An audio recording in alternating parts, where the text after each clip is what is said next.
श्री गणेशाय नमः। शिवपुराण सतरुद्र संहिता अध्याय 14। शिव जी का सुचिस्मति के गर्भ से प्राकट्य। ब्रह्मा द्वारा बालक का संस्कार करके गृहपति नाम रखा जाना। नारद जी द्वारा उसका भविष्य कथन। पिता की आज्ञा से गृहपति का काशी में जाकर तप करना। इंद्र का वर देने के लिए प्रकट होना। गृहपति का उन्हें ठुकराना। शिव जी का प्रकट होकर उन्हें वरदान देकर दिक्पाल पद प्रदान करना तथा अग्नीश्वर लिंग और अग्नि का महात्म्य। नंदीश्वर जी कहते हैं, मुने घर आकर उस ब्राह्मण ने बड़े हर्ष के साथ अपनी पत्नी से वह सारा वृत्तांत कह सुनाया। उसे सुनकर विप्र पत्नी सुचिस्मति को महान आनंद प्राप्त हुआ। वह अत्यंत प्रेम पूर्वक अपने भाग्य की सराहना करने लगी। तदनंतर समय आने पर ब्राह्मण द्वारा विधि पूर्वक गर्भाधान कर्म संपन्न किए जाने पर वह नारी गर्भवती हुई। फिर उन विद्वान मुनि ने गर्भ के स्पंदन करने से पूर्व ही पुंसत्व की वृद्धि के लिए गृह्य सूत्र में वर्णित विधि के अनुसार सम्यक रूप से पुंसवन संस्कार किया। तत्पश्चात 8वां महीना आने पर कृपालु विश्वानर ने सुखपूर्वक प्रसव होने के अभिप्राय से गर्भ के रूप की समृद्धि करने वाला सीमंत संस्कार संपन्न कराया। तदुपरांत ताराओं के अनुकूल होने पर जब बृहस्पति केंद्रवर्ती हुए और शुभ ग्रहों का योग आया, तब शुभ लग्न में भगवान शंकर, जिनके मुख की कांति पूर्णिमा के चंद्रमा के समान है तथा जो अरिष्ट रूपी दीपक को बुझाने वाले, समस्त अरिष्टों के विनाशक और भूः भुवः स्वः तीनों लोकों के निवासियों को सब तरह से सुख देने वाले हैं, उस सुचिस्मति के गर्भ से पुत्र रूप में प्रकट हुए। उस समय गंध को वाहन करने वाले वायु के वाहन मेघ दिशा रूपी बधुओं के मुख पर वस्त्र से बन गए, अर्थात चारों ओर काली घटा उमड़ आई। वे घनघोर बादल उत्तम गंध वाले पुष्प समूहों की वर्षा करने लगे। देवताओं की दुंदुभियां बजने लगीं। चारों दिशाएं निर्मल हो गईं। प्राणियों के मनों के साथ साथ सरिताओं का जल निर्मल हो गया। प्राणियों की वाणी सर्वथा कल्याणी और प्रिय भाषिणी हो उठी। संपूर्ण प्रसिद्ध ऋषि मुनि तथा देवता, यक्ष, किन्नर, विद्याधर आदि मंगल द्रव्य ले लेकर पधारे।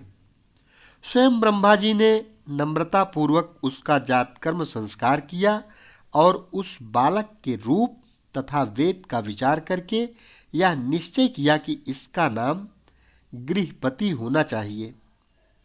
फिर 11वें दिन उन्होंने नामकरण की विधि के अनुसार वेद मंत्रों का उच्चारण करते हुए उसका गृहपति ऐसा नामकरण किया। तत्पश्चात सबके पितामह ब्रह्मा चारों वेदों में कथित आशीर्वादात्मक मंत्रों द्वारा उसका अभिनंदन करके हंस पर आरूढ़ हो अपने लोक को चले गए। तदुपरांत शंकर भी लौकिकी गति का आश्रय ले उस बालक की उचित रक्षा का विधान करके अपने वाहन पर चढ़कर अपने धाम को पधार गए।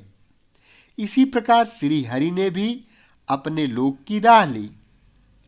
इस प्रकार सभी देवता, ऋषि मुनि आदि भी प्रशंसा करते हुए अपने अपने स्थान को पधार गए।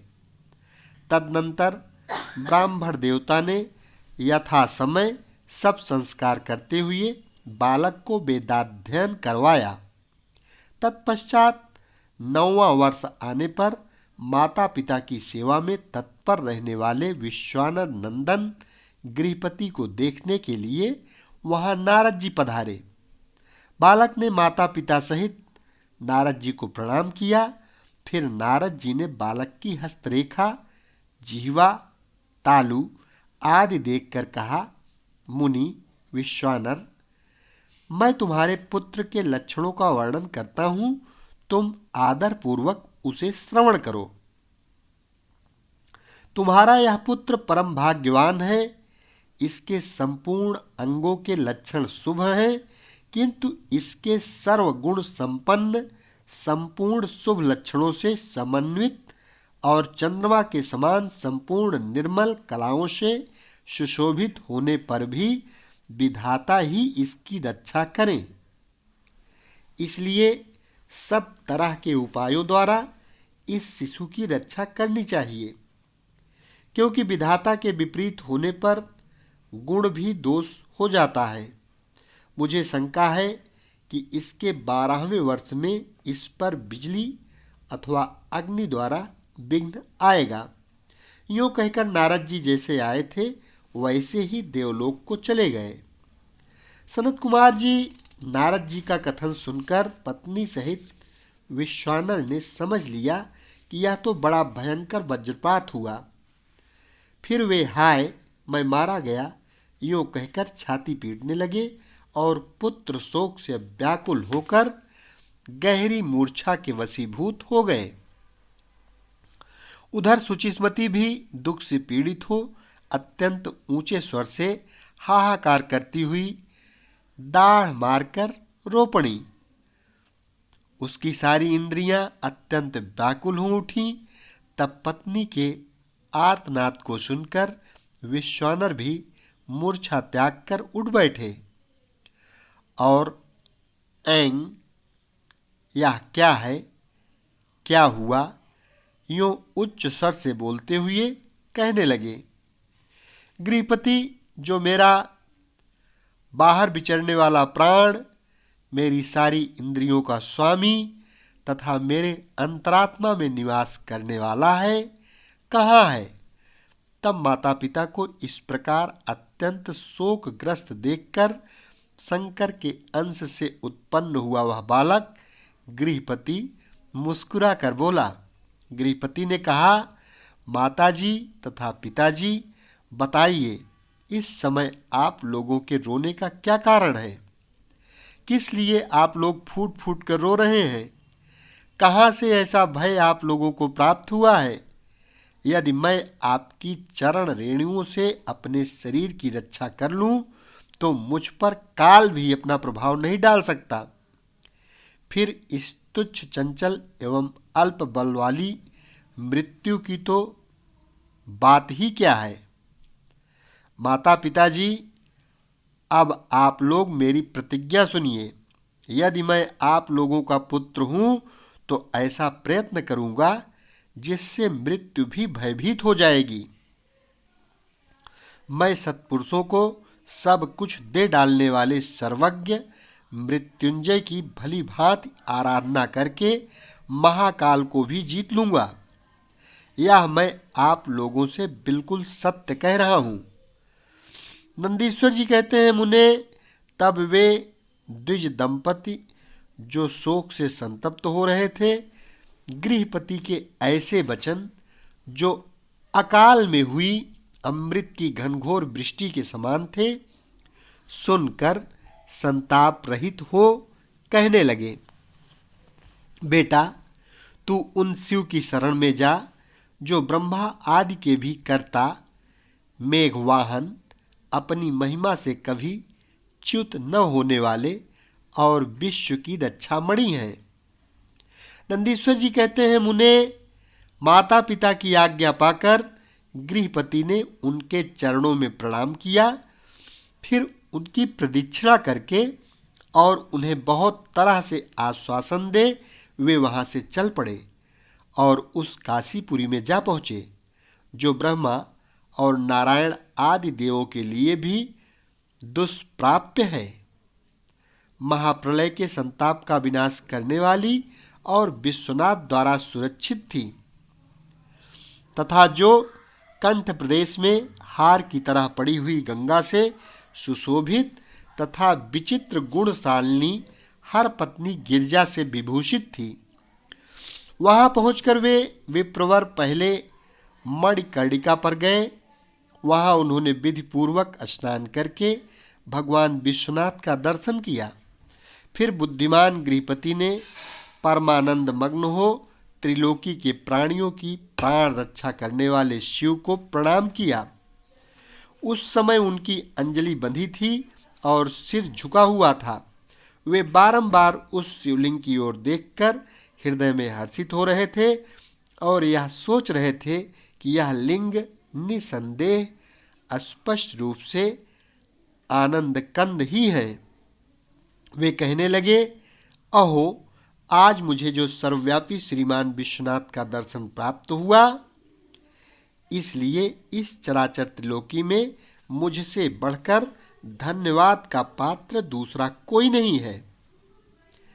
जान पड़ता है मेरा भाग्योदय होने से ही उन दिनों में महर्षि नारद ने आकर वैसी बात कही थी जिसके कारण आज मैं कृतकृत्य हो रहा हूं।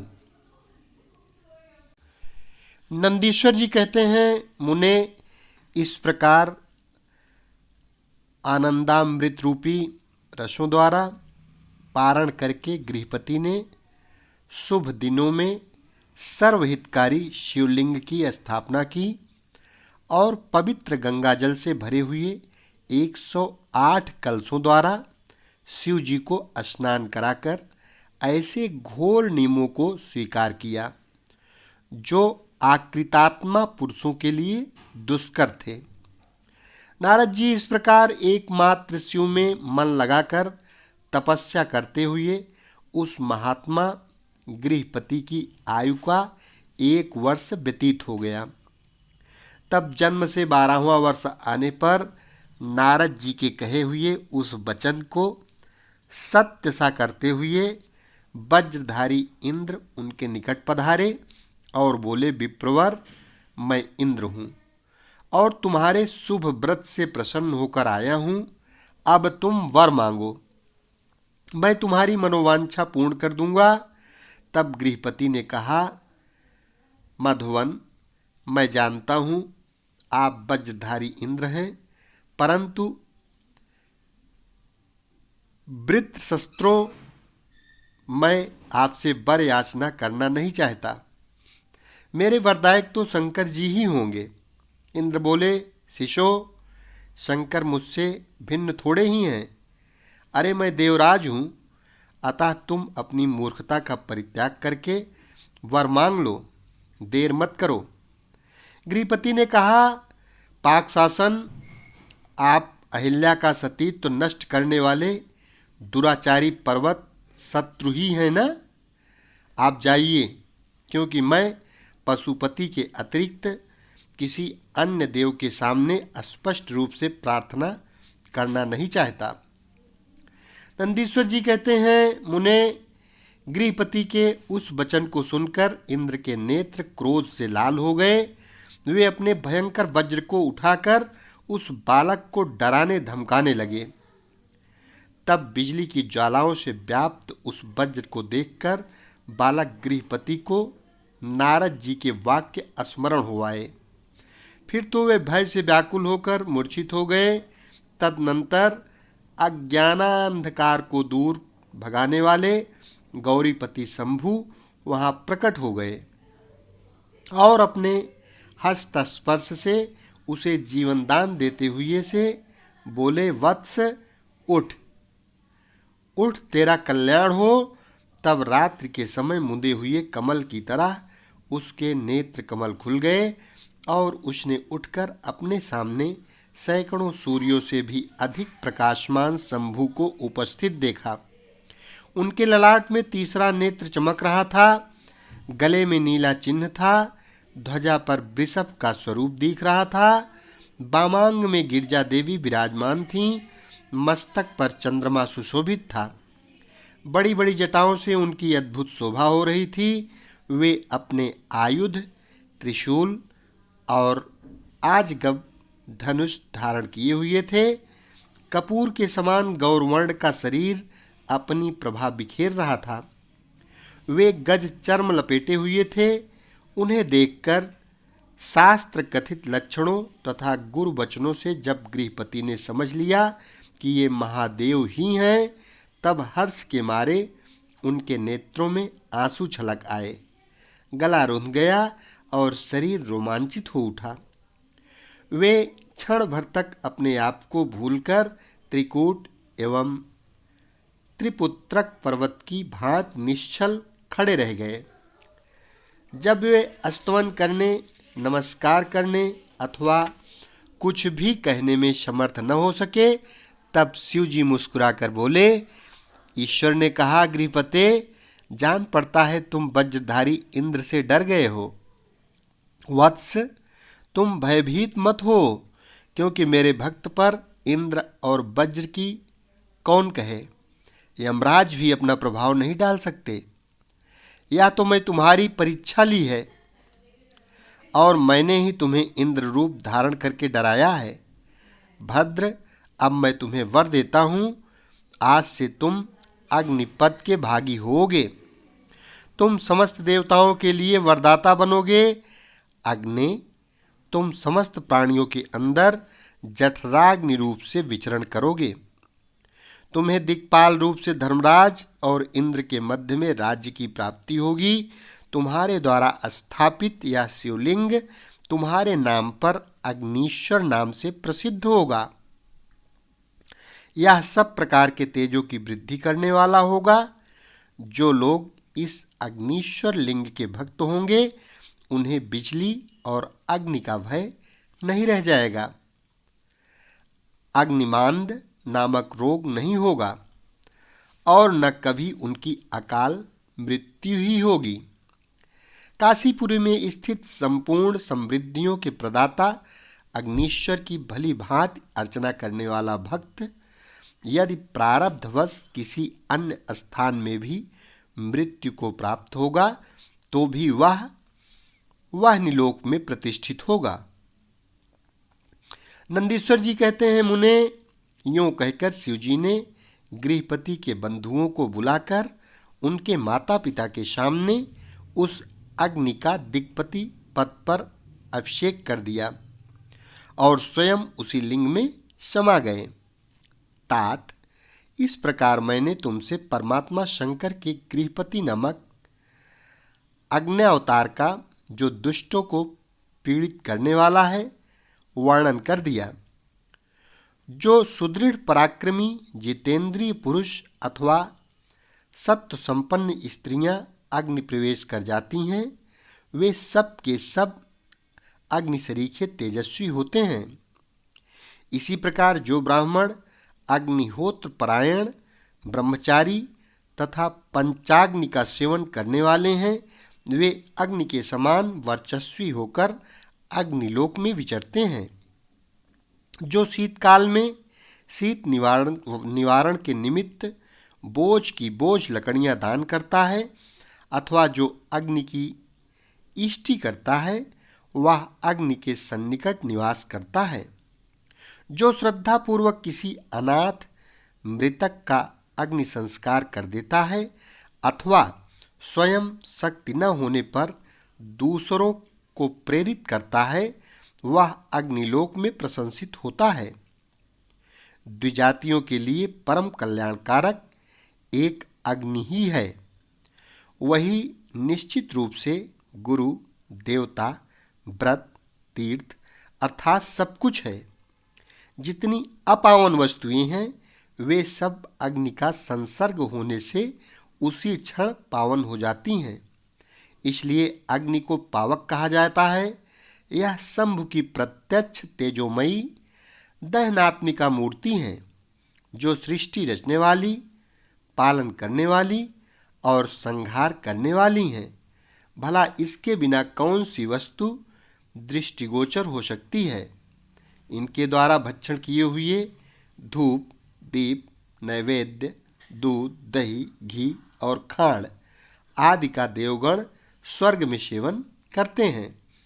अध्याय 14 एवं 15 संपन्न हुआ। एक बार प्रेम से बोलो देवादिदेव महादेव श्री भोलेनाथ शिव शंकर जी की जय। शेष अगले भाग में।